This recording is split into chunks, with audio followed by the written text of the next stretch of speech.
On the Recyard, Women's Prison Podcast, where we are live on the Recyard every Wednesday night. Hey, everybody. It is Wednesday night, and we are on the Recyard, Women's Prison Podcast. I'm Marci Marie. I'm Toonchi. Toonchi, you didn't fix your hair before you came on the show? Honey, it's brushed, it's combed. I'm trying to train it to do this thing where it kind of does this little lay. Okay. Oh, well. You're trying to get jazzy. Trying to get jazzy and bougie. Nice. We see you guys in the chat already. My sister-in-law, Devin, is here. Carrie, Kim, welcome in, everybody. Thanks for joining us. This is our favorite night of the week, our favorite time for community, and we really look forward to spending this time with you. Please like the live. Please tap your little screen if you're watching on your phone. Comment, share, all of those good things. If you're listening wherever you hear your favorite podcasts, we would really appreciate if you left us a review. That helps our podcast reach an even broader audience. Now, I'm trying to talk close to the mic and lower my voice a little because we put the baby to bed a little bit early. Well, I wanted to tell you, I don't know what you're doing different this evening, but you've got that Delilah voice going on. Hey, everyone. Welcome to Delilah. Love That's exactly. somebody tonight. Yes. Well, yes, that's the vibe that I'm going for this evening. Nice and calming so the baby stays asleep. Do you think Delilah leans into her mic like this when she's on it. And maybe I wouldn't sound, let me tell y'all something. And I apologize. There were 2 or 3 episodes that when I went back and uploaded them to the audio podcast part, Marci, it sounded like I was talking in a tin can. And guess what? Because I didn't have my mic set, it was using the computer's audio. And I don't know why I fuck stuff up all the time. I don't know either, darling. I really don't. And it's almost like if we met in this virtual space, I don't know, 10 minutes early, 15 minutes early to do these kind of checks, that wouldn't that would still happen. It would probably still happen. I wonder if we should get really professional and me start playing with the audio and making it right before we upload it. We both know our time schedule. That's not going to happen, Marci. So let's not set ourselves up for failure. And I think part of my sound issue is I don't have any carpet. This is all, what do you call this? It's not real wood. Vinyl. What is this on the floor? I don't know. I'm not a carpenter. I don't know. But I don't have a lot of soundproofing. So all I have is a pretty decent mic. And maybe if I get closer to it. That made a big difference, Toonch. Did it? Yeah. Well, Yeah. maybe I need one that attaches that hangs down. But Well, then all you the keep professional podcasters have those. All the professionals have those. Carrie said that's laminate in your floor. Thank you, Carrie. Appreciate her so much. Laminate. Well, should we start with this, Toonch? Do it. Let's do a weekly recap. Did I cut you off? No, I know you wanted to. I try to time it just right so that you're mid-sentence. I know you do that. Let's talk about this past weekend. Yeah. Let's talk. I'll go first. Please do. I want to start with, let's see if I'm on this outfit. I don't text quick. Oh my God.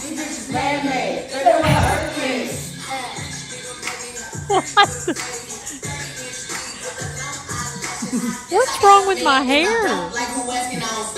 Well, it was like 3 in the morning. To be fair. But I gotta get rich. But look how our friend Denise comes out of her sleep and gets right with it. She was sound asleep. Just landing. They wanna hurt me. Not the tongue. Let me see if I can turn that off. So, I just wanted the people to understand that how do I get this off my screen? Oh, I see.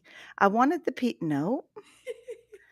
I wanted the people to understand that you are not just about Taylor Swift. That's That true.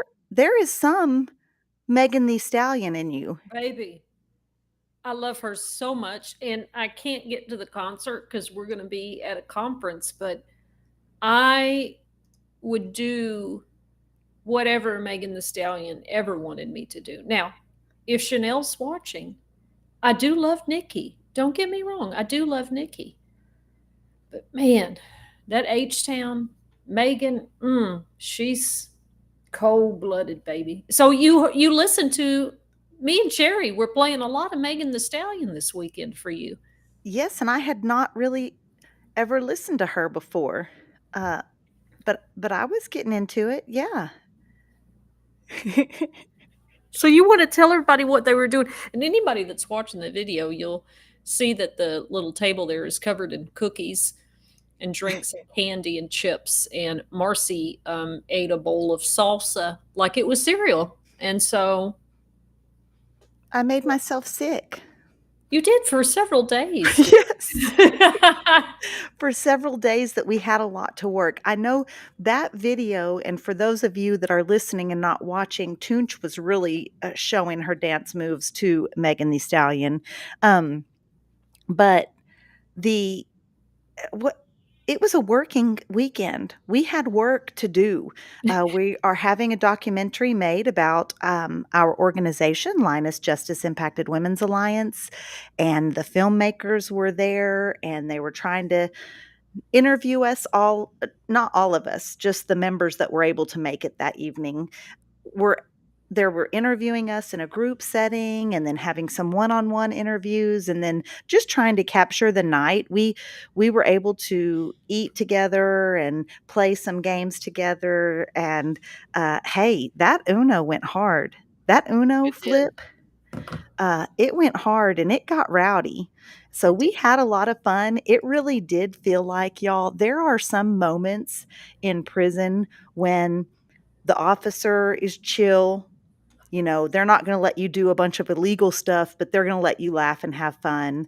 And you're there with your friends, and it's not a time that y'all are working. And maybe y'all are playing dominoes or 42, and you're in the day room and laughing and hanging out. You know, that's the vibe.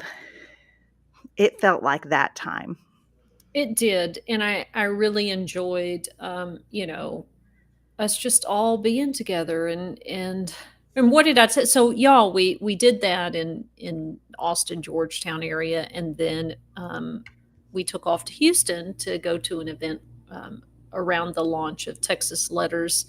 And I'll let Marci talk a little bit more about what that is. But yeah, then we immediately went to Houston and hung out in Houston and went to a great event. Saw some of our advocates at other organizations were there, but it was long, but I had so much fun. I had so much fun, and Marci brought all. I know y'all saw that picture, my little bag with my shades that had just had my boxers and my tank top in it. Now, Toonch, they have to be following the On the Recyard Facebook page to see those kind of pictures. And there's also that's the way you can see some reels. If you liked Toonchi's dance moves in this little video, make sure you follow us on Facebook because I'm posting those kind of things all the time. And it's On the Recyard Women's Prison Podcast. Now, we have to stop Okay. because Department of Corruption Stories, he's not from Texas. Oh, okay. And he said, "What's 42?" And I feel like that's a Texas game, and I think it was actually started in Texas, but it's a domino game, and it's serious business. Serious. Yeah, it's a domino game, but Carrie S., Team Marci all the way, baby. I feel like Carrie's kind of switched sides on us. No, she's just being nice to you because she says Team Toonchi to me. Well, she doesn't seem like she's saying it in this public space where we're on a live stream. It seems like this is the decision is made here in this. Let me tell you, y'all. So Marcy takes a picture. You'll have to go to the face. I know we're older women and we enjoy our Facebook quite a bit. So just please humor us. But you'll have to go and look at the picture of all of her luggage and gear that she had for an overnight in 2 Houston. nights, Two 2. nights, my bad. And for me, in my little Fanny shoulder pack, bag. just about. Now, she said, we didn't get any work done when we were in Houston. We had to nap a little bit, we had to chill, and we laughed, and whatever. And Marcy, it's important sometimes that we don't always have to work. We can just enjoy each other. And so we had coffee outside, with the sun rising and in front of a fountain. And I just really enjoyed y'all. I really did. It was really special time, and I got some work done because the things that we were doing was important to our work and to the movement. But usually during the downtime when we're together like that, we're coming up with YouTube videos or making content for other things, and it's my job that my job that pays me my money.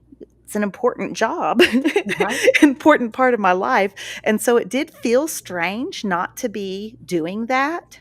But in the same breath, I would have missed that morning coffee because I would have been rushing to get camera ready and setting up for, and I would not have been outside sitting for 45 minutes drinking a cup of coffee by a fountain.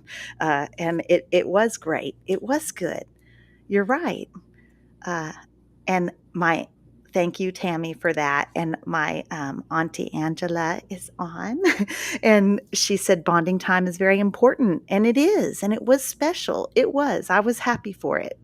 So, yeah. And I just also want to say that Marcy found a hair tie in the bathroom and gave it to me, and I gave it to Donice, and because I don't have hair, and you cussed me out pretty hard and said I'll never give you anything ever again because you wanted me to put it on my wrist as a bracelet, like when we do in prison. And I said, Yes. first of all, I don't know where this came from. It was in a dirty bathroom.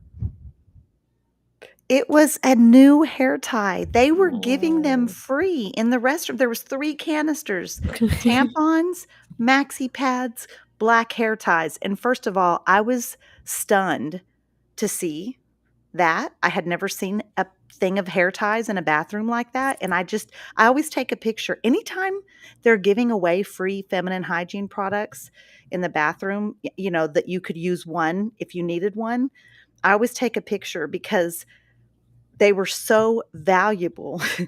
For 10 years of my life, I spent every single month wondering if I would have enough and finagling and buying and trading with people that maybe didn't have the cycle. And so it just is like this reminder that, oh, you are not in prison anymore. There's the abundance of it. Yes, it's crazy. So the hair tie, I got one for me, one for Denise, and one for you. And I felt like we should wear it on our wrist and it should be like our night. This was our night. It was a fun time.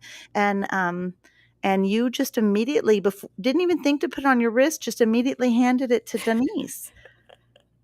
So that's why you will never, ever, ever. What is that, Taylor Swift? We are never, ever, ever getting back together. I'm never, ever, ever buying you another gift. Not that I bought that. I'm never getting you another free gift ever again. Right. Right. The next time there's free hair ties. But we got back to your apartment for me to get my car, and there was a hair tie on the ground. And it's somewhere in my vehicle. But I made Marcy douse it in sanitizer. Hand sanitizer. It took a hand sanitizer bath, and it's in your glove box. Oh, okay. Good. So when your girlfriend's in the car and she opens your glove box, she's going to see somebody else's hair tie there. That was a setup. Yes.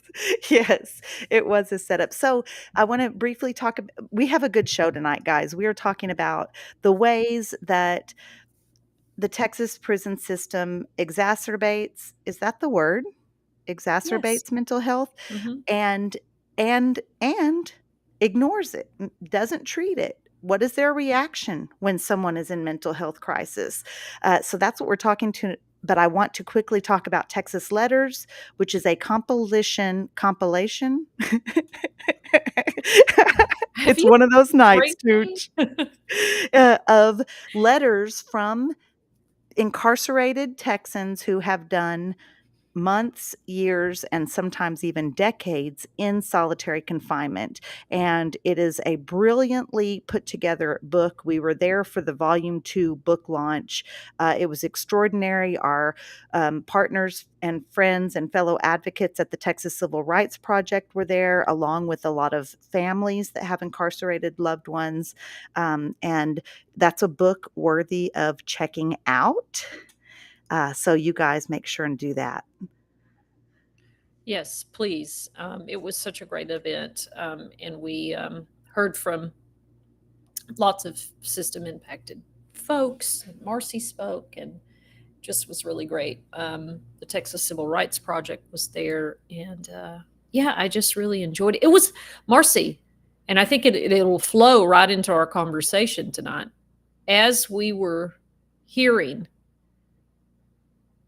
about what it's like for women in ADSEG, from a friend of ours, someone that we know, right? Juanetta was talking about. She laid out the female experience, not just in ADSEG, but just in general, and articulated it so perfectly. I was in that moment. And I don't know if you, well, I leaned over and first told you that you just get up there and talk tonight because I can't, I wasn't in a good um, space. And then certainly as we were listening to Juanetta, I felt it in my body. I started just, I could feel it. I knew if I got up and said anything, I was going to start crying. Um, it was a lot to be in touch with those feelings. It's one thing to remember what we went through. It's another thing to remember it and then remember how it felt. And when I step into that, and sometimes here often it feels like it's suddenly, it is I am back in the moment. Yeah, I couldn't agree more, and I think it had a lot to do also with realizing we experienced that, or for me, that we experienced those things as a community. Like, it didn't just affect me. It was the hundreds and hundreds of other women that we were incarcerated with.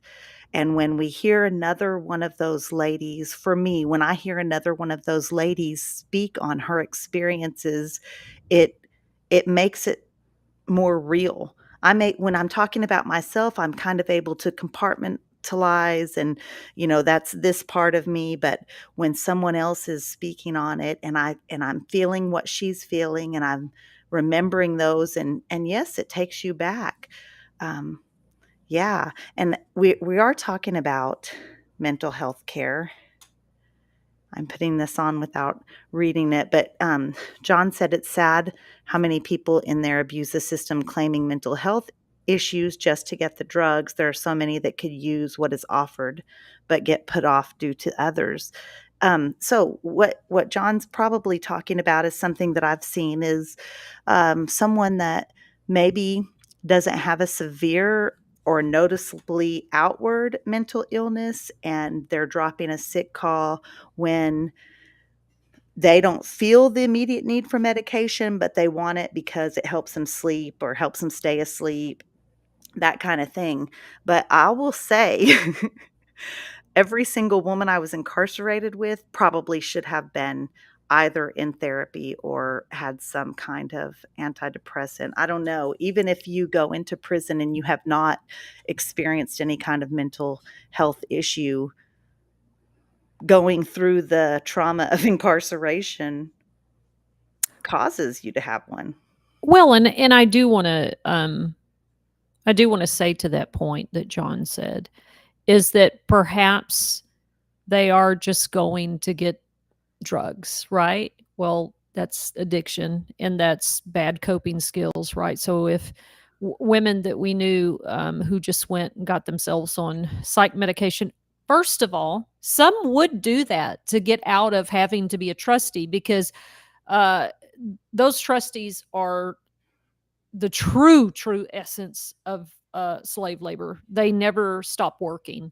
So to avoid that, some people would get on psych medications, but the others that maybe necessarily didn't need it per se for whatever it was subscribed for, because like Marci said, they wanted to sleep, or that's depression, right? So to go to those extremes to get medication, to self-medicate in the wrong way, I mean, is a problem within itself. And it speaks to the very essence of just the environment there. And Department of Corruption Stories also did time on a men's unit, and he's saying people even went as far as to look up medical books to see what kind of medicine they could be prescribed. But everything that you just said attributes to that as well, right? I mean, people are desperate for anything that takes them away from that place, and so people that were abusing substances, and I hate to use the word abuse, but that were misusing substances out here, they weren't using proper coping skills, and then now they're even in a harsher environment, and they sure don't know how to cope now, but they know that if they can get some things in their body to numb, and I'm speaking as only as an advocate and ally of the recovery community, so I'm not going to overspeak my what I don't know about. That's what I'm not going to waste your time speaking on what I don't have firsthand experience of, just what I've witnessed in there. Well, I mean, Marci, let me tell you something. Um, Alcohol was never my problem per se. My problem was my borderline personality disorder, which is this month is mental health awareness and specifically BPD awareness month. But before I had therapy, before I had coping skills, when I got out of prison the first time, I self medicated with alcohol to the point of it being a problem. So when I first got locked up that second time, honey, if I could have gotten alcohol in every day, especially being back in prison and I'm depressed and angry and upset, yeah, I knew how harmful alcohol was. It what led, to the behavior that it did, but I still would have drank it, right? People, people that struggle with addiction, they know, right? But only somebody that struggles with addiction can understand the compulsion to keep using, to keep using a substance in a harmful way. And I think that manifests. What other ways did we cope with all the pain and suffering in there? Well, I mean, what were the addiction? What were the other addictions? I know people used relationships, Sure. sex. Sure, relationships, that attention. I knew people that worked out constant. I knew people that coped with the being in that environment by over cleaning their cubicle or cell, like wiping down everything several times a day. Yeah, Jennifer Mack says, yes, there are people that may misuse medication or sell them to survive while incarcerated, but there are so many unaddressed mental health needs in prison. As a clinician and someone that was also incarcerated, she has witnessed the alarming mistreatment. And that's for sure. We talk about I was on a unit that holds about 1,200 women, and they had one doctor, mental health doctor, and two counselors, sometimes three, and that was it to attend. So they were just constantly putting out fires, right? They were if someone was just completely in mental health crisis, or there wasn't a whole lot of preventative measures. Um, and John makes a good point in the men's prison. He says that it's considered a weakness to admit you have mental health issues. So these men go without help until it's way too late. Did you feel like that was the case for incarcerated women? No. I mean, Yeah. I don't think there wasn't. Now, let me say this. There were some women that I knew absolutely had some severe mental illness and to their own detriment refused to acknowledge it. Like, hey, this needs to be a part of your appeal. Like, I remember one girl, high profile case, and she was like, no, like, she wouldn't let her attorneys with her appeal talk about her mental health. She says, I'm not crazy. Right. And that's actually a part of many disorders is the inability to see the actual mental health disorder. Um, but those women were few. I feel like for the most part, none of us really felt weak admitting that we had mental health struggles, and I don't feel like we judged other people for it. Our heart kind of hurt for them. I mean, now there may be sometimes we were crass and be like, girl, look at this crazy motherfucker here, right? Like, but deep in our hearts, I feel like we knew that they needed extra care and protection. And also, because I want to bring this up to Marci, and I know this is hard for some advocates to hear. Mental health crisis in prison is potentially dangerous, right?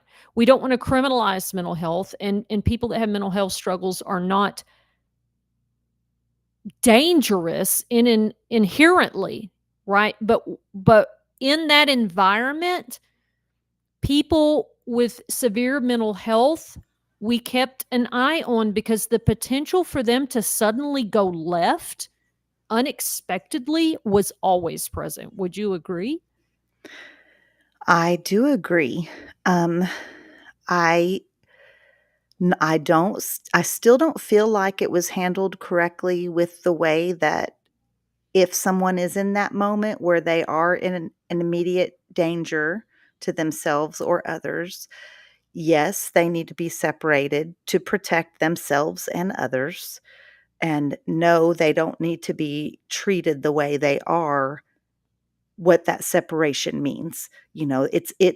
Completely, it's beyond keeping someone safe. And this is coming from a person who has been a danger to herself and others and needed to be removed. And that was me in the middle of my sentence. And the way that that's handled is you are handcuffed and talked horribly to and threatened by a group of officers and escorted to solitary confinement, which that would be one thing just to be locked in solitary confinement for a couple of days or maybe till you could get assessed by a mental health care provider. That's not what happens. If you continue to be, for me, I got in that cell and still was, a lot of people, I think when that door closes, they calm down and then they're fine. And then they have this disciplinary case. And, that's a whole different thing. And they're not getting assessed by mental health care. For me, I was still not even close to calming down when that cell closed on me in solitary confinement. And I was acting in such a way that I remember a sergeant who I was very familiar with, I had known for years, had a decent rapport, as not just a regular sergeant, not a crazy, not to use the word crazy on a mental health episode, but just not this overly mean staff member, just normal rapport. And I remember when she looked in the mesh window at me as I was in the middle of this mental health crisis, and I was just so lost and didn't care about anything or anyone, myself, no one. And she looked at me like, she had thought maybe I had been possessed by the devil. She was scared of me, she was scared for me, and even in that moment of complete disarray, I noted that. Somewhere in my mind, I noted the way she was looking at me, but that got me sent to then the crisis management. I was immediately put on, suicide watch. I was what that looks like in there is they take everything out of the cell, they strip you completely down. While I was on the unit, I had a gown. When you get escorted to the mental health unit, to the crisis management center, which is on the formerly Mountain View unit, now the Patrick O'Daniel unit. It's the gown is taken. Mhm. You're put in this cell. It's freezing cold. You are naked. There is not a blanket. Your first day or 2 or 3, um, there's no um, there's no bed or bed frame. There's a concrete floor and then a spot in the concrete floor that's not concrete anymore. It's metal, but you're still sleeping on the floor. It's filthy. You don't get toilet paper. You don't get feminine hygiene products. I mean, this is the way. I'm in complete mental health crisis, and that's how they're handled. That's how it's handled. And you're kept like that for days and days and days. And if they deem you worthy of getting moved on to a place where maybe you're going to get help, which is the Skyview unit, which is the prison psych hospital for Texas prisons. You're there for weeks in that condition. No lights on all the time, except like 3 hours in the middle of the night. They wake you up every 15 minutes. And I don't mean check on you every 15 minutes. You have to respond every 15 minutes. Or they come in the cell on you. They suit up and come in the cell. So you're sleep deprived. You don't have any darkness. It's torture, Toonchi. It's torture. Yeah. Well, and I think it's because, the only real concern is, well, we got to make sure this person is alive. That's it. Calm down enough. And, well, if they're playing, if they're pulling a stunt and this is not real and they're acting, well, this will break them because it's miserable, and so there's no. I will say that sometimes women who actually made it to Skyview and were there for a while and they would come back, they were more stable. They had been in some classes. Like I remember one particular friend, like her BPD, honey, was psychosis level, right? When you get so far paranoid, you're in psychosis. And she looked better. And it wasn't just, right, like you've got to pass that stage that you're talking about. And now they're like, oh, you must be serious. So we'll send you on to Skyview. And where women would get stable, they would. And then what happens? They get shot back to the unit where there's not that same support. But Toonchi, that was me. Yeah. And I'll say people often ask, like, what brought you out of that? Because Toonchi, just laid out there, I wanted to die. And I didn't just have that fleeting thought that I feel like a lot of people have. It was how can I get this done? Like, this is too much for me. It's too much for my family. I genuinely believed my family would be better without me.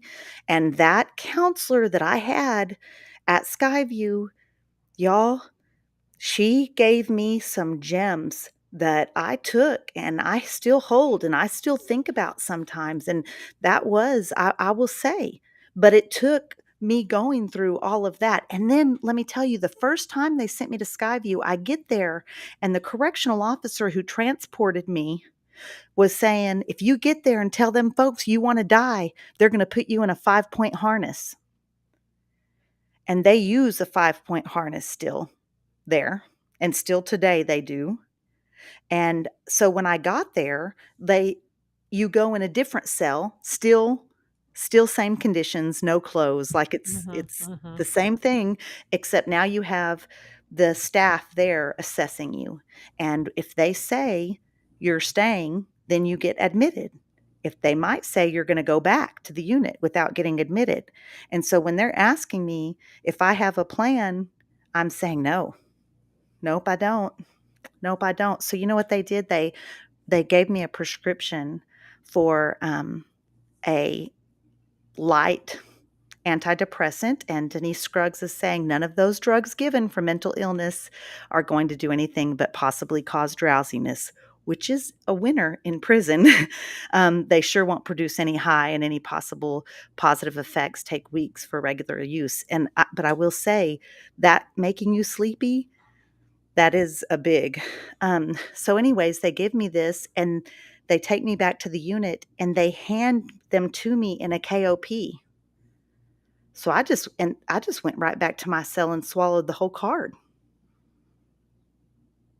You know, you just gave someone that's in mental health crisis a card of antidepressants, and I took the whole pill. I took the whole slew of them, and ended up having to the whole thing, all that, drink the charcoal.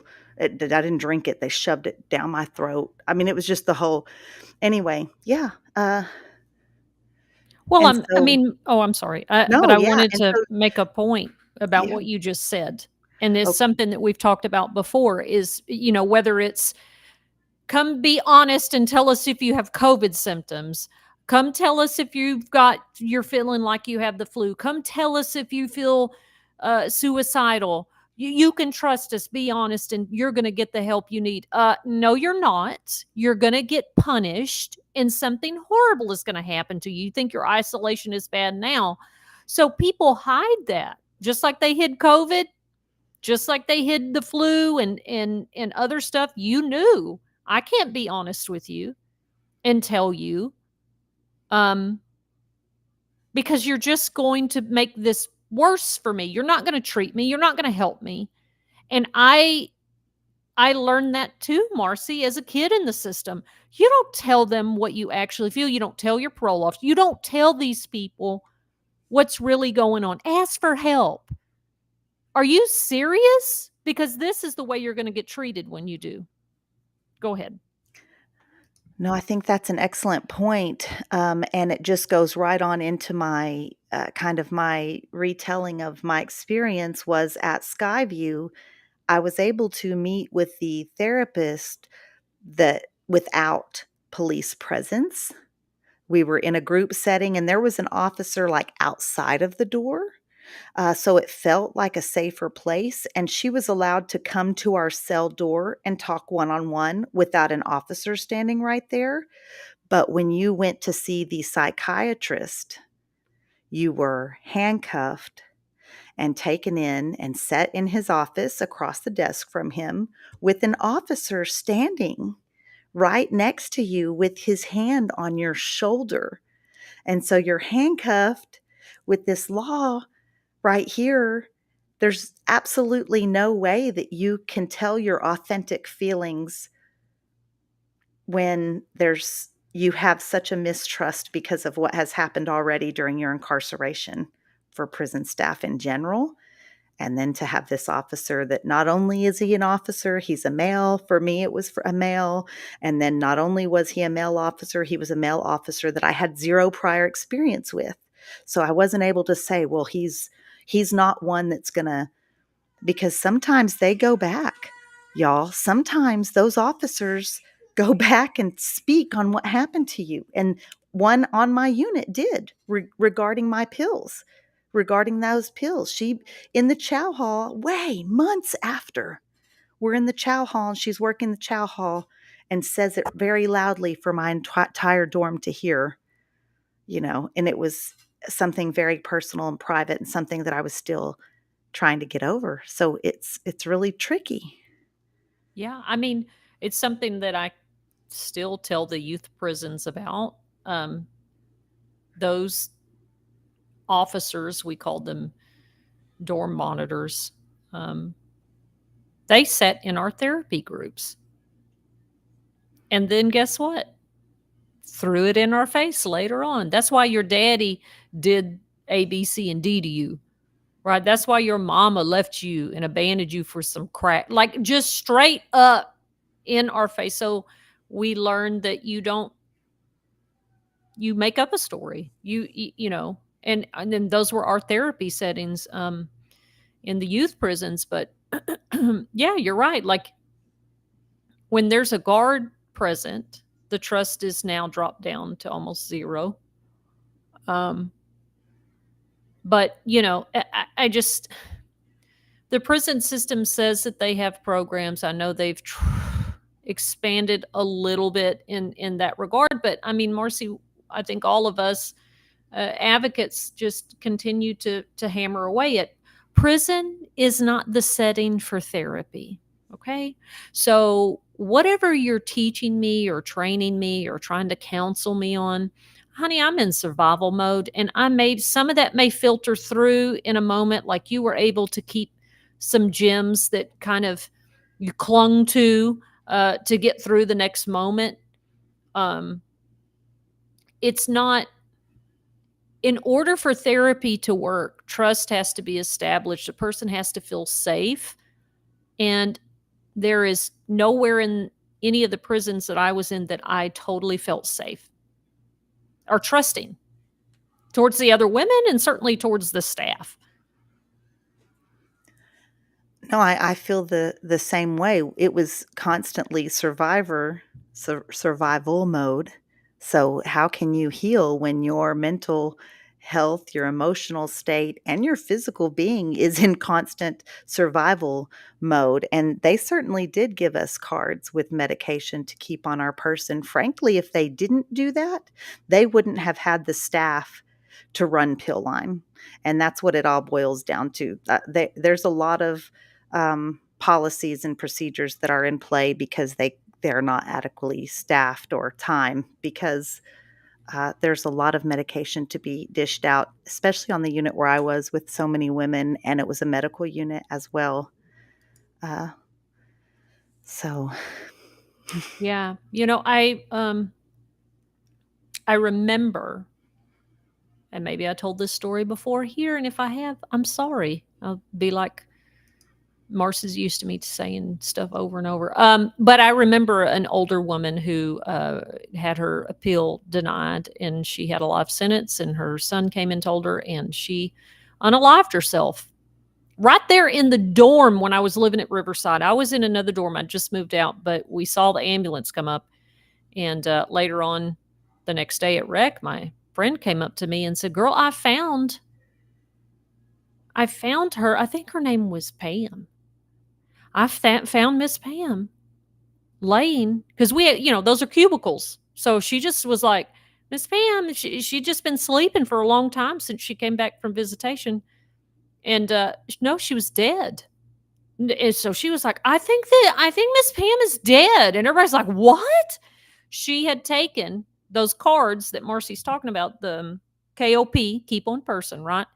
She had taken, I don't know if it was one card or two, but she had saved blood pressure medication and some other KOP stuff and took all of them, and had, she had thrown up in the bed, nobody could see, and unalived herself. So,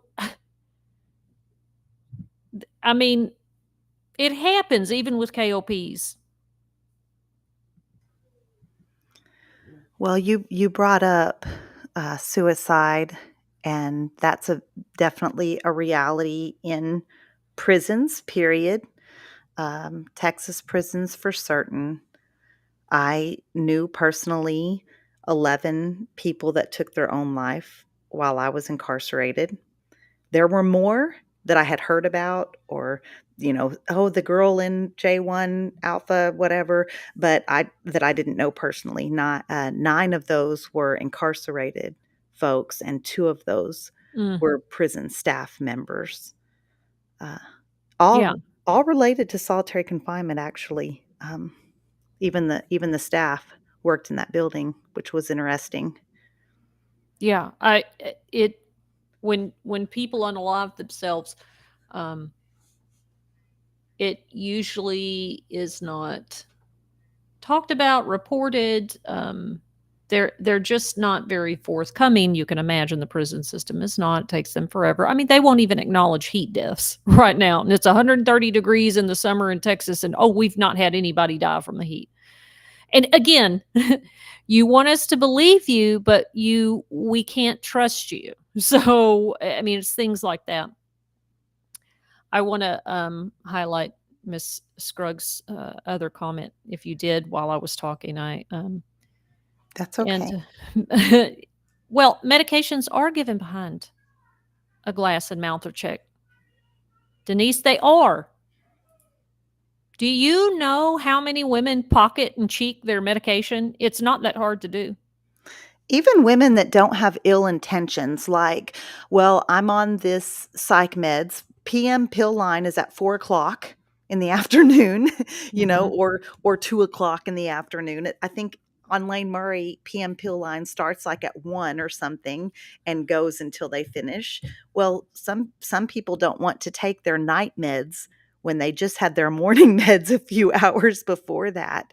And so they would pocket their own medicine and then take it at night before they went to bed. So sometimes it wasn't even for other reasons, but sometimes it was to give to their cellie or to sell for commissary because they didn't have hygienes or food. They didn't have money coming in another way, and that's how they survived in their Texas prisons. Do not pay their incarcerated population anything, and they don't provide things like toothpaste, deodorant, shampoo. So people go through extreme measures to meet their own personal needs, and selling your prescription pills was one of them. And it's very easy to do and very common. And yes, mouths are checked. Yeah, Yes, it's all behind the the time, window. And yes, you have to in front of all of it. an officer. Uh, and and they might look once or twice, but Yeah, I mean, it it happens. I'm thinking, Marcy, just all of the mental health struggles. I'm going to agree with you. When reporters and researchers ask me, how many women do you think had mental health disorders or concerns or issues? I said, everyone, everyone. And if you didn't before you got there, which I find very hard to believe, right? Unless you're completely innocent of what you've been charged with, you know, normal, I don't want to use the word normal, healthy, stable people with good resources and strong, healthy boundaries do not have behaviors that lead to offenses in prison. Right now, do I believe it should be punished with prison? No, but there was something wrong with all of us that were guilty of the things that we were there for, to whatever degree. And I believe all of that is rooted in trauma and mental health because you wouldn't behave that way otherwise, right? And well, so that's what we witnessed personally. right, I mean, that was right. just when when I get to I mean, I went to prison with this mindset that people just belonged there. They were there because they did something horrible, but then quickly realized it was not just this black and white, like they did this and now they're in prison. No, it's when they were 4 years old, they were sold to their parents' dope dealer, and I mean, it was just story after story after story, casually spoken because it was so common among that population. Um, yeah, so uh, So I'm just I'm just thinking about, well, and I never met a woman in there that didn't have a story of deep trauma. I'm not talking about, you know, my friends didn't come to my birthday party when I was 5, which I'm not judging people's trauma or bad experiences. I'm just saying deep trauma, right? SA and assault and all the horrid things that little girls go through. And so I think it's all rooted in that. And again, Nonice has another comment here. So what else can they do? What can the prison system do? They only have so much control of others, right? Well, I mean, you're right. There's only so much you can do, but I'll tell you this much: a prison setting, in a prison culture, in a prison environment, like Marci said earlier, exacerbates all those conditions. Okay, so I know that when I was receiving person-centered, strength-based care in the community, I was not going to unalive myself. I had support. But you put me in the prison system, yeah, I'm liable to do it, and it's not like I didn't think about it or have my own attempts. So there is a level of control that the state and the system has. And if they didn't exist, if prisons didn't exist in the first place as places for care and mental health treatment, well, then you would have less of this. Doesn't that make sense? Well, right, because mental health is criminalized. I mean, it's criminalized in this country. People in mental health crises, the police are called, and they're taken to jail, and so that's definitely and it's not too far off of about what happens when you're in mental health crises in prison as well. You're taken into a deeper jail, a prison within the prison.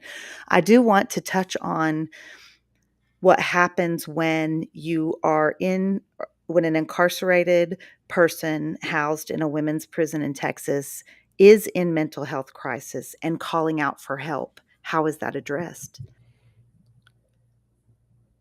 Well, it's not. I mean, let's just be honest. It's not. We just had a recent death. That, by the way, do I have this? Hold on, Marci, because I'm real cranked up now. I'm real cranked up. We can't hear you. Okay, sorry, I'm real cranked up. Do you see all these, everybody? Pages. Do you know what these are? These are mailroom denials. This is what we received when someone tried to tell us that somebody committed suicide, unalived themselves in Ad Seg at Lane Murray. We couldn't even get the lady's name. So when we say, if it's this level of protecting their ass and they're failing, that's because they know they failed. So you cry out, just keep crying and yelling. Ain't nobody coming. Nobody's coming. And your sisters can't get to you. All they can do is bang and scream on the door too and try to talk you out of it.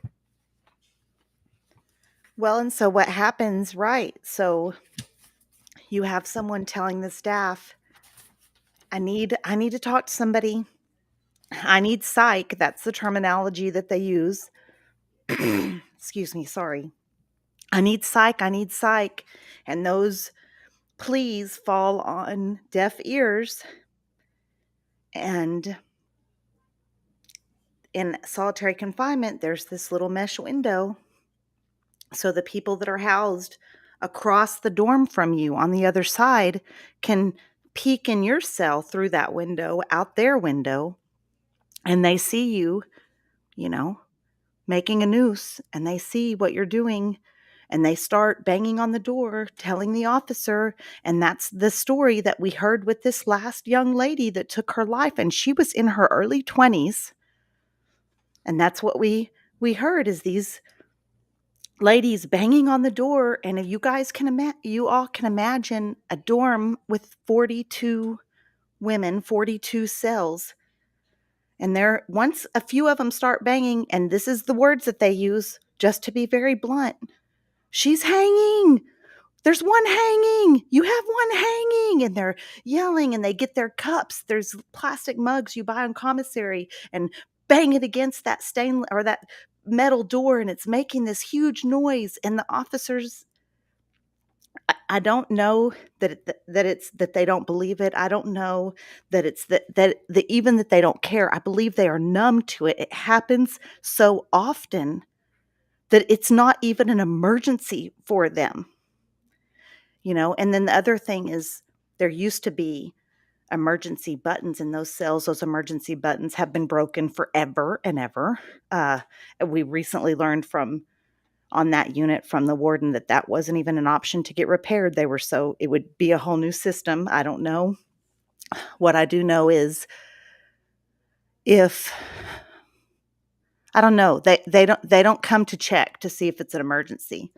Like the ladies might be banging because a bird flew in one of their cells, which is not nearly as a crisis as someone harming themselves. And that's what we're seeing. And I've experienced that. I've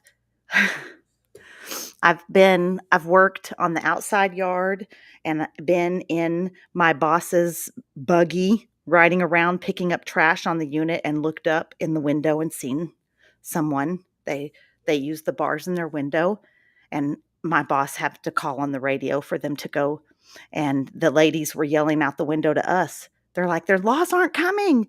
They're yelling at us on the cart, and we look up and see what's happening, and I have been in solitary confinement when people have tried to harm themselves. So what can you do? Well, we have to take everything serious. Part of that is also there's not enough people, you know. Yeah. Uh, I mean, putting people in cement rooms and cages, I don't know what other outcome we could expect. And I remember being a kid in those rooms already with a mental health condition. I remember being an adult in those rooms in the county jail and being so desperate and so, Marci, I was so gone that I hadn't eaten in weeks, and I was on this watch where they had to look at my tray, something like that. Well, what I do is I'd flush it. And so I hadn't eaten in a while.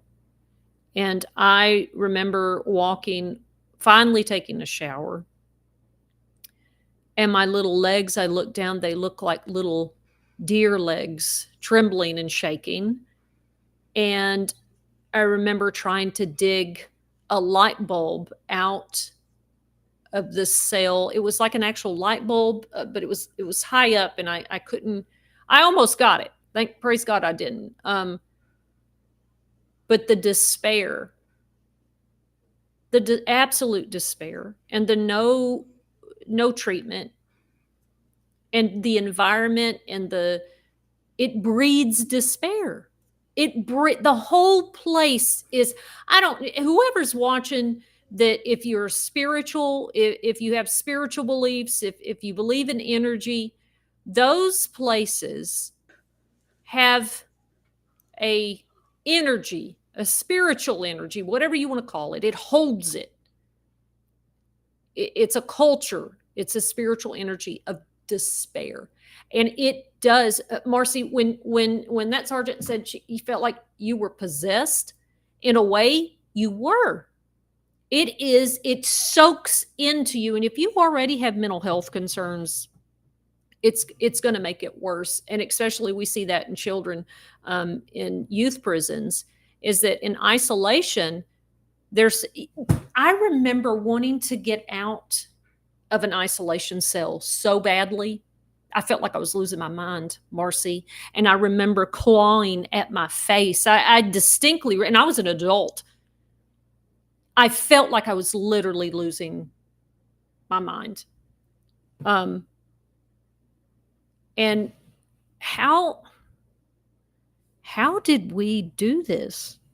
Do you ever ask yourself, like, how in the world did I often say, I've survived my own hand. It's one thing to survive the abuse of someone else, but to know that you've survived turning your own hand against you.